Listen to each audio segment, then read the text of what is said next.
युवती अध्यक्ष म्हणून मी काम करत असताना मला निवडणुकीच्या कोणत्याही प्रक्रियेमध्ये विश्वासात न घेता आपल्या NCPच्या या लोकांनी हे सगळं षडयंत्र आपल्यासोबत रचलेलं आहे। गेल्या 1 वर्षापासून मी युवती अध्यक्षपद हे मला गेल्या 2 वर्षापासून भेटलेलं होतं। गेल्या वर्षी मला युवती अध्यक्ष पदाचं पदभार मी घेतलेला होता।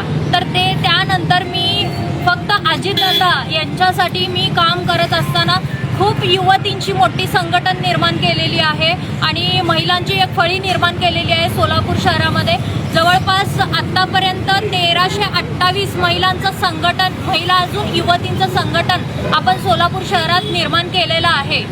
आणि ह्या गोष्टी होत असताना खूप गोष्टी मला माझ्यासोबत त्रास दिलेले आहेत या लोकांनी आणि गेल्या 3 महिन्यापासून माझ्यासोबत निवडणुकीच्या प्रक्रियेमध्ये यांनी त्रास दिलेला आहे।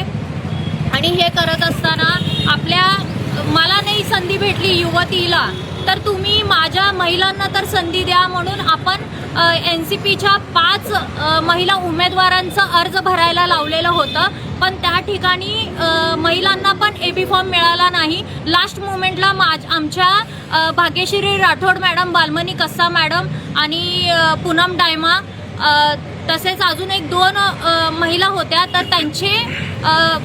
त्यांचे AB फॉर्म कापलं गेला आणि लास्ट मोमेंटला दुसऱ्या पक्षातून येणाऱ्या लोकांना त्यांनी संधी दिले। आणि हे माझं लढण्याचं, माझ्या राजीनामाचं कारण एवढंच आहे की माझ्या महिलांना आणि युवतींना न्याय मिळाला नसल्यामुळे मी आज हे राजीनामा दिलेला आहे। काय कारण आहे पक्षांमध्ये अशा पद्धतीने महिलांवर अन्याय काय होतो असं काय वाटतं? या अगोदरपासून महिलांवरती अन्याय होतोच।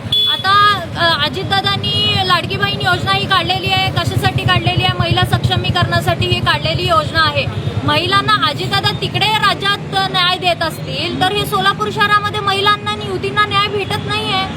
न्याय भेटला पाहिजे ना। आम्ही कशासाठी एवढं लढतोय, पक्षासाठी एवढं झटतोय, तर ह्याच्यामध्ये न्याय मिळाला पाहिजे असं आमची अपेक्षा आहे।